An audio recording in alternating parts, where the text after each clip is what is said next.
علی بھائی اگلا سوال ہے، آج کل کرونا وائرس کی وبا کے باعث خانہ کعبہ کو بھی سیل کر دیا گیا ہے اور چند دنوں کے لیے طواف کعبہ کو بھی روک دیا گیا ہے۔ میرے علم کے مطابق یہ اسلامک ہسٹری میں پہلی دفعہ ہوا ہے۔ ایسی صورتحال میں حج اور عمرہ کے زائرین کے لیے کیا احکامات آئے ہیں؟ پلیز وضاحت فرما دیں، شکریہ۔ دیکھیں جی، یہ تھوڑی سی میں آپ کی ہسٹری کی اصلاح کر دوں، یہ پہلی دفعہ نہیں ہوا۔ اس سے پہلے بھی تاریخ میں کئی دفعہ خانہ کعبہ سیل ہوا ہے مسلمانوں کی آپس کی خانہ جنگی کی وجہ سے۔ یزید ابن معاویہ کے دور کے اندر جب عبداللہ ابن زبیر رضی اللہ تعالیٰ عنہ علیہ السلام نے حجاز میں خلافت قائم کر لی تھی، تو مکہ مدینہ اور حجاز کے ایریے پہ ان کی خلافت تھی اور شام اور عراق کے اوپر بنو امیہ کی، اور یزید تھا اس وقت خلیفہ۔ تو اس نے لشکر روانہ کیا عبداللہ ابن زبیر پہ چڑھائی کے لیے تاکہ حجاز کی حکومت بھی حاصل کرے۔ تو انہوں نے منجنیق کے ساتھ خانہ کعبہ کے اوپر بمباری کی، بڑے بڑے پتھر رکھ کے نا، بڑی بڑی گلیلوں کے اندر جو لکڑی کی ہوتی تھی پھینکے۔ صحیح مسلم میں موجود ہے کہ اسی دوران خانہ کعبے کی ایک دیوار ڈیمیج ہوئی، غلاف کعبہ کا ایک حصہ بھی جل گیا اور یہ توہین ہوئی۔ اس دوران خانہ کعبہ سیل ہو گیا کتنے عرصے کے لیے، لوگ حج عمرے کے لیے نہیں جا پا رہے تھے کیونکہ حضرت عبداللہ ابن زبیر نے خانہ کعبے کے اندر پناہ لی ہوئی تھی، اور وہ یہ سمجھ رہے تھے کہ یہ کعبے کی حرمت کا خیال رکھتے ہوئے کم از کم ہم پہ حملہ نہیں کریں گے، لیکن انہوں نے کعبے کی حرمت کا بھی دنیا پرستی میں خیال نہیں کیا، الٹا منجنیق سے پتھر پھینکے اور خانہ کعبے کو مسلمانوں نے شہید کیا۔ استغفر اللہ واتوب الیہ۔ بہرحال اسی دوران یزید ابن معاویہ مر گیا۔ عبداللہ ابن زبیر کو خبر پہنچ گئی تو انہوں نے پھر جو کمانڈر آیا تھا اس کو پیغام بھجوایا کہ تمہارا شیطان مر چکا ہے شام میں جو بیٹھا ہوا ہے، جاؤ اپنے شیطان کا جا کے جنازہ پڑھو۔ تو وہ محاصرہ ٹوٹ گیا۔ پھر 9 سال تک عبداللہ ابن زبیر حجاز پہ حکومت کرتے رہے۔ اسی دوران جب یزید مرا تو اس کا بیٹا جو تھا معاویہ ابن یزید، اس کے بیٹے کا نام بھی معاویہ تھا، اور وہ واقعی رحمہ اللہ تعالی ہے، وہ ہے جس کو شیعہ بھی رحمہ اللہ کہتے ہیں۔ صرف 22 سال کی عمر میں فوت ہو گیا۔ اس نے اپنے باپ کی مسند کو ٹھوکر مار دی۔ اس نے کہا میرے باپ نے دنیا کے پیچھے اپنی آخرت برباد کر دی اہل بیت کے ساتھ ظلم کر کے، میں لعنت بھیجتا ہوں ایسی حکومت کے اوپر۔ اور اس کو یہ پتہ بھی نہیں تھا کہ کچھ دنوں بعد اس نے مر بھی جانا ہے، تو اگر حکومت مل بھی گئی ہوتی تو اس نے اویل کتنا کرنا تھا، مر تو جانا ہی ہے میرے بھائی، تو ایسی کر جائیں کہ مرنے کے بعد امر ہو جائیں۔ 22 سال کا لڑکا جس کو آج جس خاندان کے بدترین جو دشمن ہیں جن میں ہم بھی شامل ہیں اس کو رحمہ اللہ کہتے ہیں، بیٹا یزید کا ہے لیکن رحمہ اللہ۔ تو اس کے بعد مروان بن حکم جو ساری سازش کرنے والا تھا، جنگ جمل کو پلان کرنے والا اور یہ سب کچھ، اس نے پھر حکومت سنبھال لی۔ اس نے کوشش کی کسی طریقے سے عبداللہ ابن زبیر پہ غلبہ پائے، نہیں، پھر وہ مر گیا۔ مرتے مرتے اس نے اپنے بیٹے عبد الملک بن مروان کو بنایا۔ پھر عبد الملک بن مروان نے حجاج ابن یوسف کو لالچ دی کہ میں تمہیں حجاز کا بھی گورنر بنا دوں گا، عراق کا تو پہلے ہی بنایا ہوا ہے، وہاں کا بھی اگر تم عبداللہ ابن زبیر کو قتل کرو۔ اور صحیح مسلم میں پوری ڈیٹیل آتی ہے، جو میرا ایک یوٹیوب پہ کلپ بھی ہے، آل امیہ کا دہشت گرد حجاج ابن یوسف، اس میں میں نے پوری ہسٹری صحیح مسلم سے بتائی ہے، کہانی شریف مولانا شریف نہیں، صحیح مسلم شریف۔ اس نے عبداللہ ابن زبیر کو شہید کیا۔ اس دوران بھی خانہ کعبہ شہید ہوا، اور ان کی لاش، ایک صحابی رسول کی لاش اس نے جو ہے وہ وہاں دروازے پہ ٹانگ دی۔ تو ایک بڑی دردناک ایک سٹوری ہے، اس میں نے بتائی ہے۔ لیکن یہ میں بتا رہا اس لیے ہوں کہ یہ کرونا وائرس سے پہلے جو مسلمانوں کے اندر جو یہ ملوکیت کا کرونا وائرس ہے نا، اس نے بھی اس طرح خانہ کعبے کو سیل کیا ہوا ہے۔ اور اسی کانٹیکسٹ میں بخاری مسلم میں آتا ہے کہ عبداللہ ابن زبیر کے جب دور میں یہ سارا معاملہ ہوا تو عبداللہ بن عمر سے کسی نے آ کے پوچھا کہ حج اور عمرے کے معاملے میں جو اب یہ ایشو ہے تو آپ کیا کریں گے؟ تو انہوں نے کہا ہم وہی کریں گے جو نبی علیہ السلام نے کیا تھا۔ تو ان کا نبی علیہ السلام نے کیا کیا تھا وہ بھی بخاری مسلم میں ہے۔ ان کا نبی علیہ السلام نے جب صلح حدیبیہ کے موقع پر کفار مکہ نے آپ کو مکے میں آنے سے روک دیا تھا، تو آپ نے حدیبیہ کے مقام پہ ہی اپنا جو ہے وہ جانور قربان کر کے بال منڈوا کے احرام کھول دیا تھا۔ تو ہم بھی ایسا ہی کریں گے اگر مکے تک نہ پہنچ سکے، اور بعد میں پھر اس عمرے کی قضا بھی دی تھی۔ یہاں میں ضمناً بتا دوں، اکثر لوگ پوچھتے ہیں کہ یہ عمرہ تھا تو قربانی کا جانور کیوں ساتھ لے کے گئے تھے؟ عمرے پہ قربانی کا جانور آپ لے کے جا سکتے ہیں، حج پہ تو ضروری ہے، حج قران اور حج تمتع کے لیے، عمرے کے لیے انٹیگرل پارٹ نہیں ہے، لیکن افضل ہے کہ کوئی قربانی کے ساتھ عمرہ بھی کر سکتا ہے۔ ایک بڑا کریٹیکل مسئلہ لوگ پوچھ رہے ہوتے ہیں، نبی علیہ السلام نے وہ عمرہ قربانی کے ساتھ اپنی ہدی کا جانور ساتھ لے کے گئے تھے، تو ان کا ہم بھی ایسے کریں گے۔ تو یہ کرونا وائرس کی وجہ سے جو کچھ ہوا ہے، خانہ کعبہ جو سیل ہوا ہے نا میرے بھائی، یہ سیل اس طرح نہیں ہوا ہوا کہ بالکل ہی وہاں نماز نہیں ہو رہی۔ سیل کے لفظ سے ایک بڑا غلط سا امیج آتا ہے، صرف انہوں نے مطاف خالی کروایا تھا۔ میں نے وہ ویڈیوز دیکھی ہیں، آپ سوشل میڈیا پہ اویلیبل ہیں، الیکٹرانک میڈیا پہ بھی دکھا رہے ہیں۔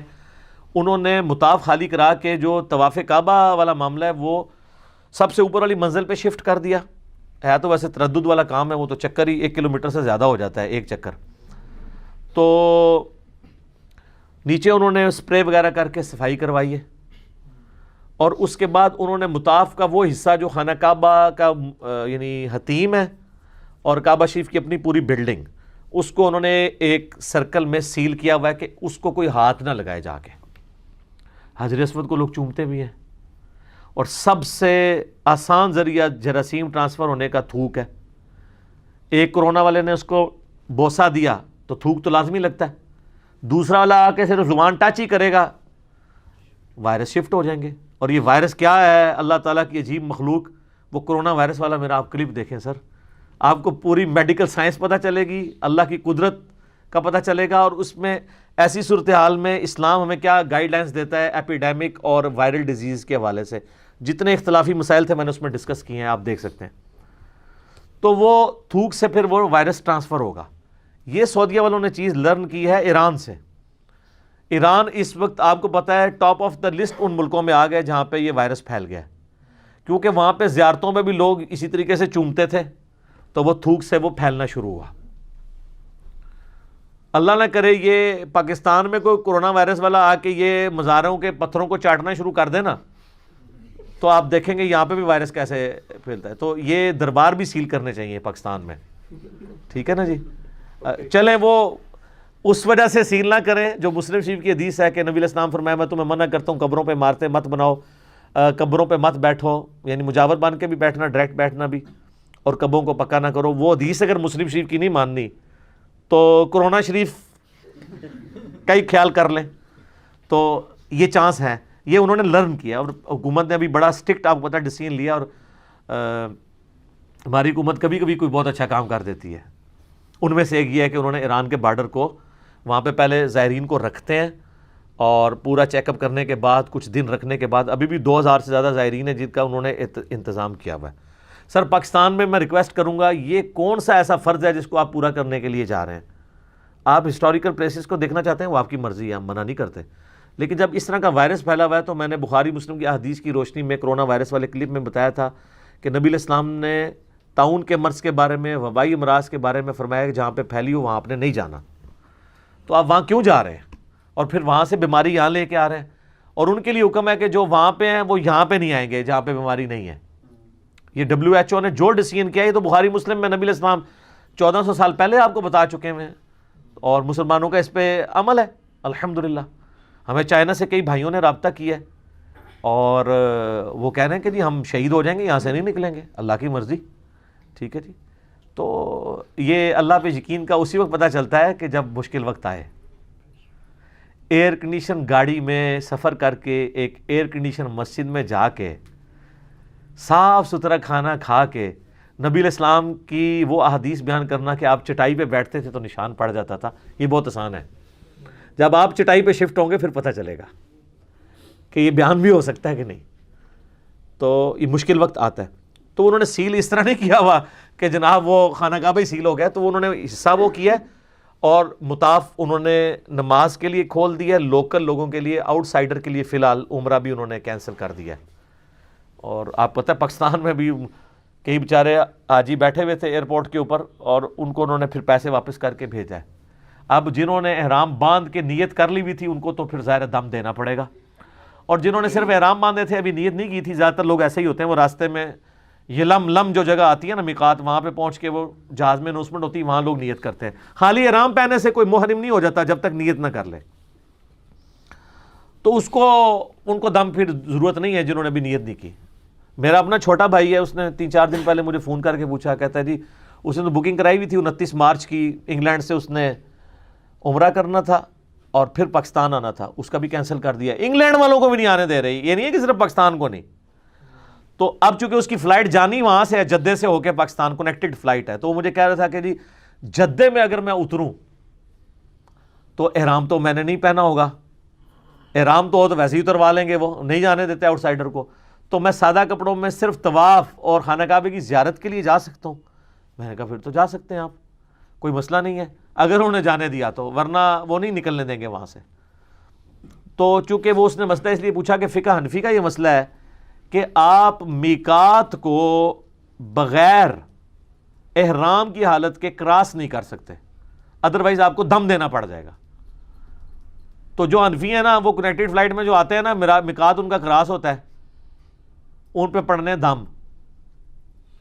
جبکہ احادیث یہ کہتی ہیں، بخاری مسلم دونوں میں حدیث ہے کہ نبی علیہ السلام فتح مکہ کے موقع پر کعبے میں اس حال میں داخل ہوئے کہ آپ کے سر پہ لوہے کا خود تھا، لڑائی کی وجہ سے وہ جو پہنا ہوتا ہے. اور مسلم میں الفاظ ہیں کہ آپ نے کالی پگڑی پہنی ہوئی تھی، پھر وہ خول بال میں اتار کے آپ نے پگڑی پہن لی ہوگی.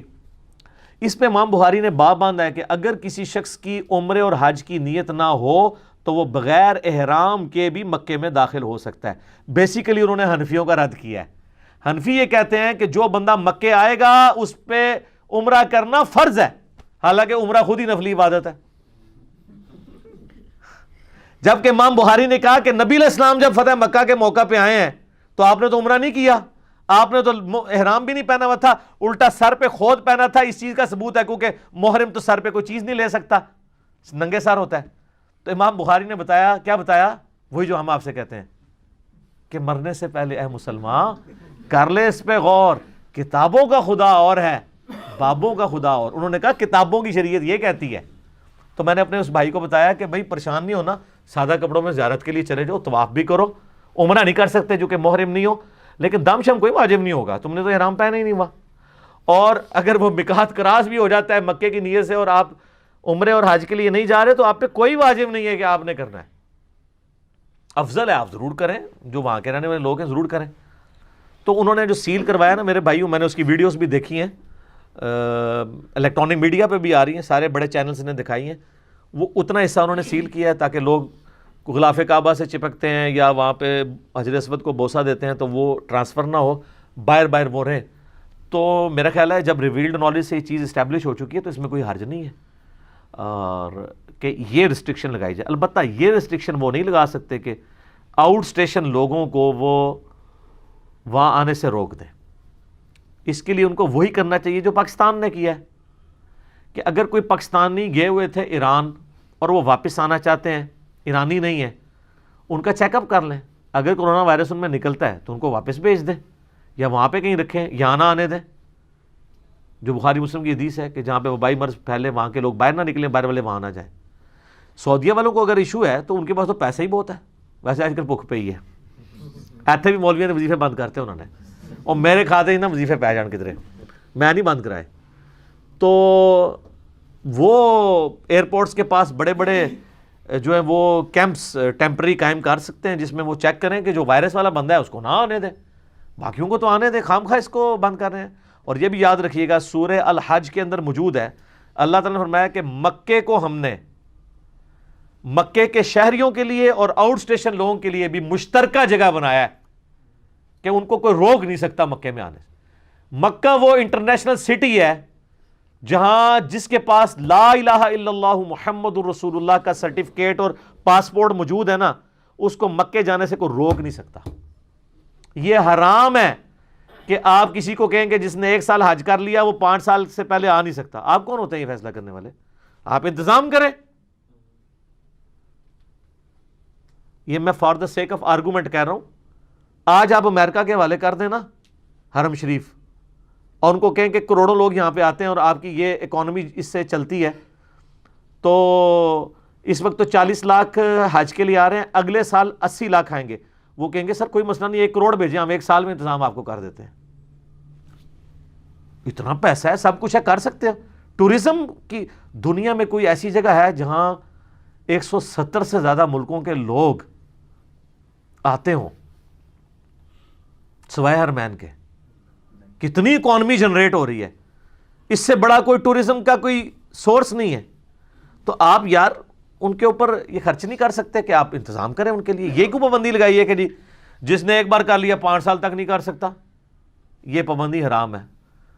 آپ پاس کلمہ ہے, آپ حرم شریف میں اور یاد رکھیے گا حرم شریف میں آپ کسی کو سونے سے نہیں روک سکتے.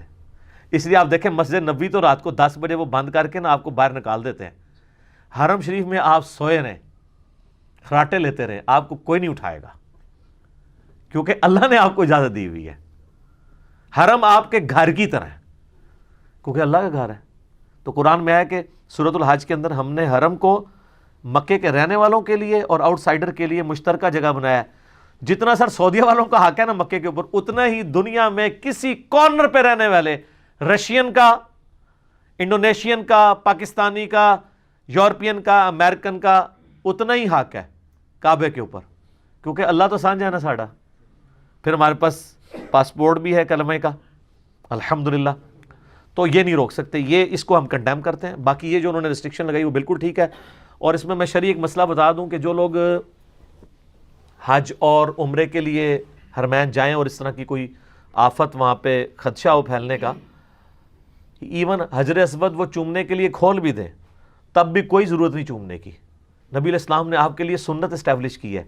بخاری مسلم دونوں میں حدیث ہے کہ نبی علیہ السلام نے, حالانکہ آپ علیہ السلام کو حجر اسود تک پہنچنا کوئی مسئلہ تھا؟ آج آپ کے بادشاہوں کے لیے سب کچھ خالی ہو جاتا ہے, تو نبی علیہ السلام کو تو دور سے دیکھ کے لوگوں نے خالی کر دینا تھا. لیکن نبی علیہ السلام نے جب طواف کیا تو آپ نے صرف ایک دفعہ بوسہ دیا, اس کے بعد آپ نے بوسہ نہیں پھر دیا. بخاری مسلم میں آتا ہے آپ دور سے نا اپنی لاٹھی سے یوں اشارہ کرتے تھے اور لاٹھی کو چوم لیتے تھے, کر کے نا اس کے ساتھ ٹچ کر کے حجر اسود سے لاٹھی کو چوم لیا, ڈائریکٹ نہیں چوما. اور بخاری مسلم میں یہ بھی ملتا ہے کہ آپ نے دور سے یوں اشارہ کیا. جب ٹچ کریں گے تو پھر آپ لاٹھی چوم سکتے ہیں, اور خالی یوں اشارہ دور سے کریں گے نا ہوا میں, پھر چومنا نہیں ہوگا, یہ استلام آپ کا ہو جائے گا. اور یہاں پہ 99% لوگ دور سے ہی طواف کعبہ کا استلام کر رہے ہوتے ہیں. ہر چکر میں آپ کو چومنا پڑ جائے حجر اسود تو سر صبح شروع ہو گئے تو شام کو طواف مکے گا تھوڑا, وہ بھی نہ مکے. عورتیں تو ویسے ہی نہیں کر سکتی. استلام تینوں طریقے سے سنت ہے. ڈائریکٹ کس کرنا یہ بھی سنت, لاٹھی ٹچ کر کے یا کوئی ڈنڈا ٹچ کر کے چومنا یہ بھی سنت, اور اگر آپ ڈائریکٹ نہ ٹچ کر سکیں تو دور سے یوں کر کے بسم اللہ اللہ اکبر, بس یہ بھی آپ کا استلام پورا ہو گیا. تو یہ بھی سنت ہے. یہ سنت اسٹیبلش کی نبی علیہ السلام نے امت کی ثانی کے لیے. لیکن میں یہاں پہ یہ بھی بات بتا دوں, امت صاحب, بخاری مسلم میں حدیث ہے, سیدنا عمر کہتے ہیں اے حجر اسود تو ایک پتھر ہی ہے, نہ کسی کو نفع دے سکتا ہے نہ نقصان. اگر میں اپنے نبی علیہ السلام کو نہ دیکھتا کہ تجھے چوم رہے ہیں تو میں تجھے چومتا بھی نہ. ان کا مزاج یہ کہتا تھا یہ چوما چٹی سے کام کوئی اور بگڑ نہ جائے, لیکن مجبور تھے کہ اللہ کے نبی کا حکم ہے, اس کو توڑ نہیں سکتا. لیکن ساتھ انہوں نے اپنا ایک سمجھ لیں اختلافی نوٹ تو میں نہیں کہتا, لیکن انہوں نے ایک ایکسپلین کرنے کے لیے نوٹ لکھ دیا کہ کوئی حجر اسود سے کوئی عقیدہ نواں بستہ کر لے, ایسا نہ ہو پھر بت پرستی پتھر پرستی شروع ہو جائے. اس میں ایک اور کہانی بھی ہے کہ جی مولا علی پاس سے گزرے تھے, انہوں نے کہا امیر المومنین حجر اسود نفع بھی دیتا ہے اور نقصان بھی دیتا ہے, کیونکہ یہ لوگوں کے ایمان کی گواہی دے گا. تو حضرت عمر نے کہا کہ اگر علی نہ ہوتا تو عمر ہلاک ہو جاتا, یعنی آپ نے میری اصلاح کی. یہ جو جملہ ہے یہ بات تو ٹھیک ہے باقی جگہوں پہ, لیکن یہ جو کہانی ہے نا یہ کہانی مستدرک للحاکم میں ہے, اور امام حاکم نے یہ جس راوی سے لی ہے وہ ابو ہارون راوی ہے, اور وہ کذاب راوی ہے. یہ جھوٹی روایت ہے یہ بعد والی, کیونکہ لاجیکل ہے. قرآن تو کہہ رہا ہے لا تزر وازرۃ وزر اخری, کوئی جان اٹھانے والی دوسرے کا بوجھ نہیں اٹھا سکتی. حجر اسود کس طریقے سے کسی کا بوجھ اٹھا سکتا ہے کہ اسے نفع دے دے؟ یہ اس کا نفع نہیں ہے گواہی دینا, جیسا کہ ترمذی میں آتا ہے کہ قیامت الدین اللہ تعالیٰ حجر اسود کو آنکھیں بھی دے گا, وہ ان لوگوں کے ایمان کی گواہی دے گا جس نے اس کو کس کیا ہوگا, اور وہ بھی جب اللہ اس کو بتائے گا, ورنہ حجر اسود کو تو نہیں پتا کون ایمان والا ہے. اور یہ بھی ترمذی میں حدیث ہے کہ یہ جنت سے اتارا ہوا پتھر ہے, یہ سفید تھا اور بعد میں لوگوں کے گناہوں کی نحوست کی وجہ سے سیاہ پڑ گیا. یہ جو نفع ہے نا اس لیے حجر اسود کے ساتھ خاص ہی نہیں ہے. قرآن میں تو آتا ہے سورہ حامیم و سجدہ میں ہمارے ہاتھ پاؤں سارے اعضاء ہمارے اعمال کی گواہی دیں گے, اچھے اور برے. تو اپنے ہاتھ پاؤں چومنا شروع کر دیں, یعنی جن ہاتھوں سے آپ نے جو ہے وہ قرآن شریف ہاتھ میں پکڑا، اس کے بعد ہاتھ چومنا شروع کر دیں کہ فیض مل جائے مجھے، یہ وہ ہاتھ ہیں جنہوں نے قرآن چومے، اس طرح سے نہیں ہوگا۔ وہ تو آپ جس جگہ پہ نماز پڑھتے ہیں نا، وہ جگہ بھی آپ کی نماز پڑھنے کی گواہی دے گی۔ تو اس میں حجر اسود کوئی خاص نہیں ہے، یہ اس کا نفع نہیں ہوگا، اس کا نفع تب ہے کہ وہاں پہ پڑھنے سے کوئی جنتی ہو جائے۔ جیسے کہ دنیا میں ایک جنت کا ٹکڑا ہے، ایک ٹکڑا جنت کا ہے، کون سا؟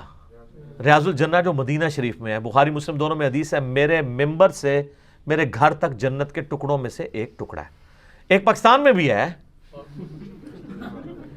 ہاں، او بابوں کا۔ پھر میں عرض کیوں نہ کروں کہ مرنے سے پہلے ہے مسلمان، کر لے اس پہ غور۔ کتابوں کا خدا اور ہے، بابوں کا خدا اور۔ کتابوں کا ریاض الجنہ اور ہے، بابوں کا ریاض الجنہ اور۔ ہر شے لا سکتے ہو تسی، فٹ کرتے جاؤ، یہ فارمولہ ہے، فنکشن اپلائی کرتے جاؤ۔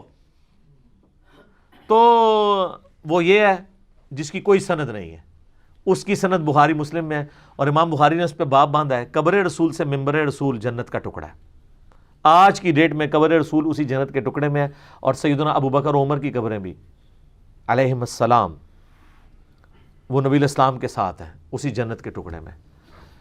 اچھا، اور قرآن میں اور بخاری مسلم میں آتا ہے کہ جو جنت میں ایک دفعہ داخل ہو جائے گا وہ کبھی نکلے گا نہیں۔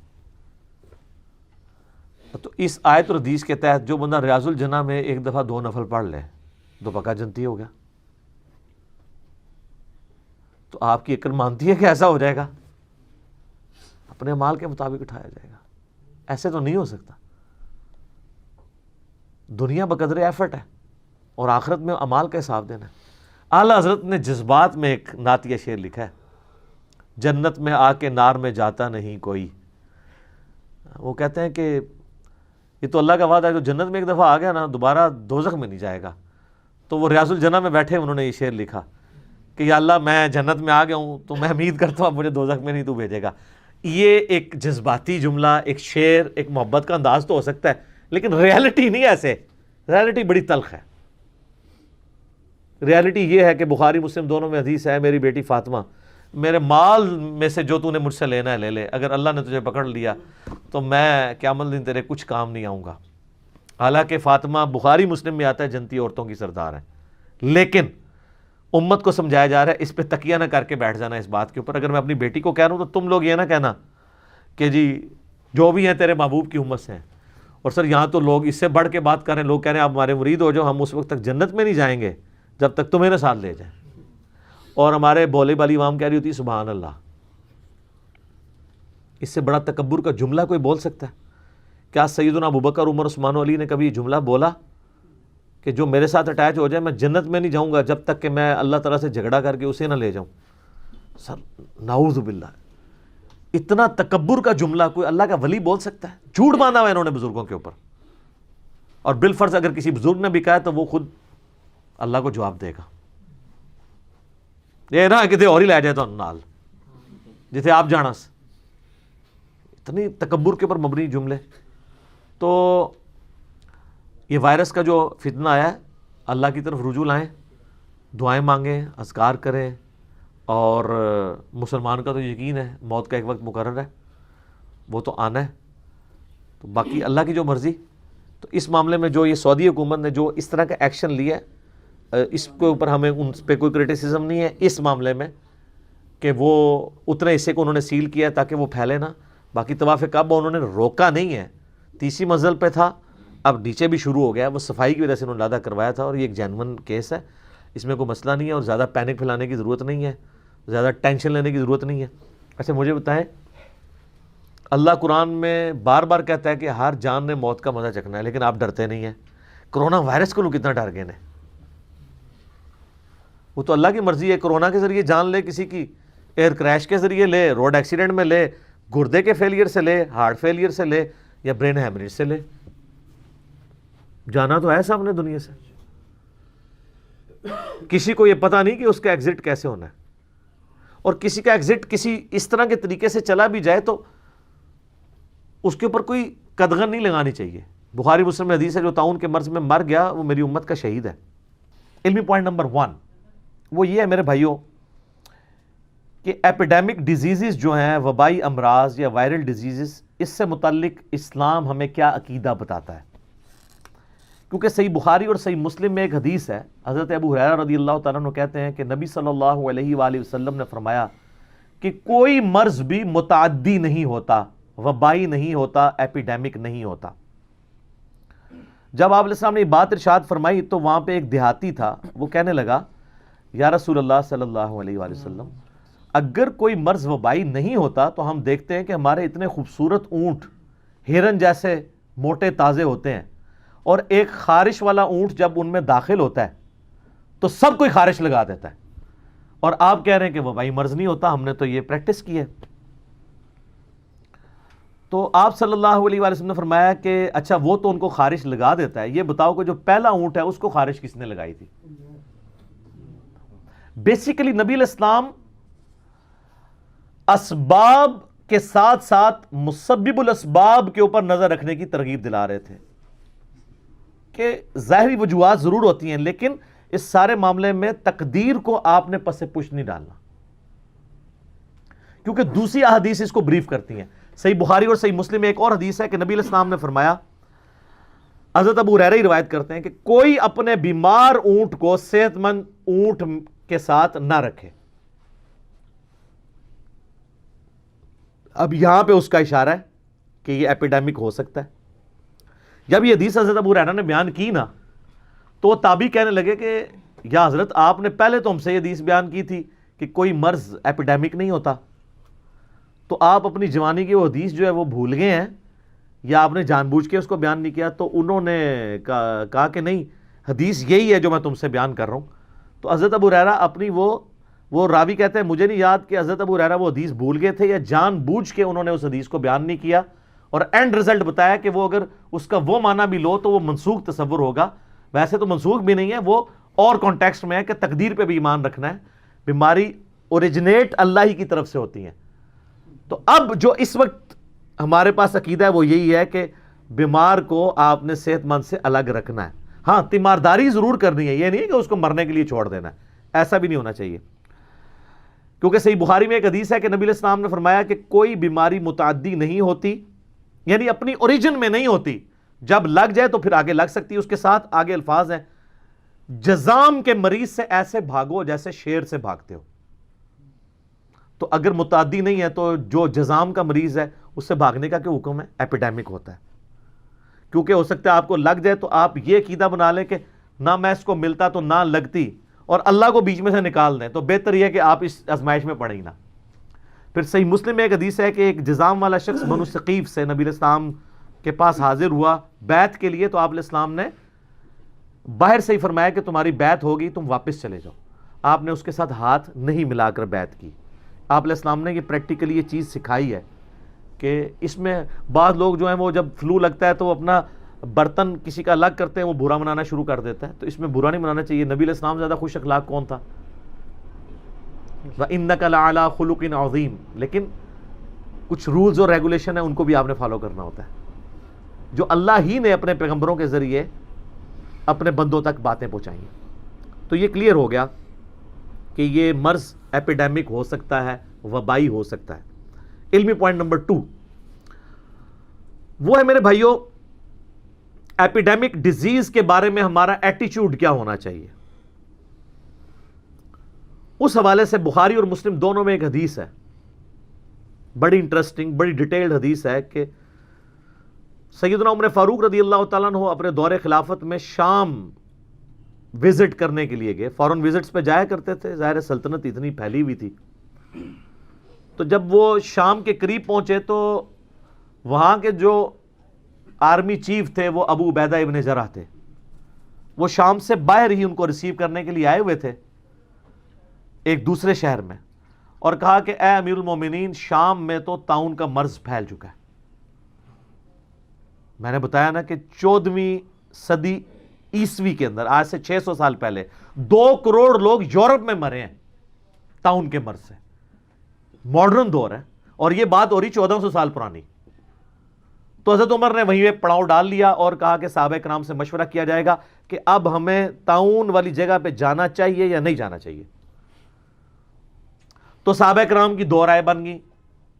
کچھ نے کہا کہ ہمیں اللہ کی تقدیر سے نہیں بھاگنا چاہیے, اگر ہماری قسمت میں بیماری یا موت لکھی ہوئی تو آئی جائے گی. دوسروں نے کہا کہ عقل کا تقاضا یہ کہ ہم اس بیماری والی جگہ پہ نہ جائیں. سیدنا عمر نے یہ ڈیسیژن کیا کہ ہمیں نہیں جانا چاہیے. تو حضرت ابو عبیدہ ابن جرح نے کہا یا امیر المومنین, آپ اللہ کی تقدیر سے بھاگ رہے ہیں, بیماری تو یہاں بھی پکڑ سکتی ہے آپ کو. تو حضرت عمر نے کہا کاش ابو عبیدہ کے سوا کسی اور نے یہ بات کی ہوتی, یار تو یہ بات نہ کرتا میرے بارے میں, ٹھیک ہے, تو جانتا ہے. تو پھر حضرت عمر نے ہلکی سی پھکی دی حضرت ابو عبیدہ ابن جرح کو. پھکی کے بغیر تو کام نہیں چلتا, اینٹی وینم الزامی جواب دیا. کہا کہ ابو عبیدہ یہ بتاؤ کہ اگر تم اونٹ پالتے ہو اور تمہارے پاس دو گھاٹیاں ہوں, ایک گھاٹی بنجر ہو اور ایک میں سبزہ اگا ہوا ہو, تم اپنے اونٹوں کو کس گھاٹی میں لے کے جاؤ گے؟ انہوں نے کہا جی سبزے والی میں. تو انہوں نے کہا تم بنجر زمین میں کیوں نہیں لے کے جاؤ گے؟ کیونکہ سمجھ رہے ہو تم کہ یہاں پہ مجھے فائدہ ہے. تو انہوں نے کہا ہم اللہ کی ایک تقدیر سے دوسری تقدیر کی طرف جا رہے ہیں, یہ بھی ہمیں اللہ ہی نے عقل دی ہے کہ ہم ایسی جگہ پہ نہ جائیں جہاں پہ ایپیڈیمک ڈیزیز ہے. اچھا یہ ساری باتیں ہو رہی تھیں, حدیث کسی نے پیش نہیں کی ہے, یہ اجتہاد ہو رہا تھا کیونکہ ان میں سے کسی کے پاس وہ حدیث نہیں تھی. امام حنیفہ کے پاس یہ کہتے ہیں ساری آ گئی تھی, ان کی عقل کا ہی ماتم کیا جا سکتا ہے. یہ صحابہ کرام ہیں انکلوڈنگ امیر المومنین سیدنا عمر ابن خطاب رضی اللہ تعالیٰ عنہ علیہ السلام. اتنے میں عبد الرحمن بن عوف آ گئے جو کہیں گئے ہوئے تھے وقتی طور پہ اپنے کام کے سلسلے میں. انہوں نے کہا مجھے نبی علیہ السلام کی ایک حدیث یاد ہے وبائی امراض کے حوالے سے اور خصوصاً طاعون کے بارے میں, کہ نبی صلی اللہ علیہ وآلہ وسلم نے فرمایا تھا کہ جہاں کہیں سنو کہ کوئی وبائی مرض پھیل گیا ہے یا طاعون پھیل گیا ہے تو تم اس علاقے میں مت جاؤ اور اس علاقے کے لوگ اس علاقے کو چھوڑ کر باہر نہ نکلیں. تو حضرت عمر نے کہا الحمدللہ میرا اجتہاد جو ہے حضور کی حدیث کے مطابق نکلا ہے, میں نے بھی یہ اجتہاد کیا تھا. اور پھر عبد الرحمن بن عوف نے کہا کہ نبی علیہ السلام نے فرمایا کہ جو لوگ وہاں پر رہیں گے وہ اللہ کی تقدیر پر راضی رہیں, اللہ کی طرف رجوع رکھیں. اگر اللہ نے ان کی قسمت میں بیماری لکھی ہوئی تو ہوگی, اور اگر اس بیماری میں مر گئے تو میری امت کا جو بھی شخص طاعون کے مرض میں مرے گا اللہ کے حضور وہ شہید تصور ہوگا, اور بچ گئے تو وہ اللہ کا معاملہ ہے. تو وہ اس لیے, اور آج دیکھیں WHO بھی یہی بات کر رہی ہے کہ بیماری کو پھیلنے سے روکنے کے لیے ضروری ہے کہ جہاں پہ بیماری وہاں پہ لوگ اسی باؤنڈریز کے اندر کنفائنڈ رہیں, ادروائز تو بیماری پھیل جائے گی. پھر اس کی حکمت یہ ہے کہ جب پھیلے گی تو اتنے لوگوں کا علاج کون کرے گا؟ ابھی تھوڑے لوگوں کا تو علاج ہو جائے گا, جب زیادہ پیمانے پہ پھیلے گی تو آپ کہاں سے اتنے ڈاکٹر اور لے کے آئیں گے ہاسپٹلز, اور ادھر سے لوگ ادھر نہ جائیں, اس لیے کہ یہ لوگ بھی جائیں گے تو ان کو بھی ایپیڈیمک ڈیزیز لگنے کا ہے, پھر ان کی دیکھ بھال کون کرے گا؟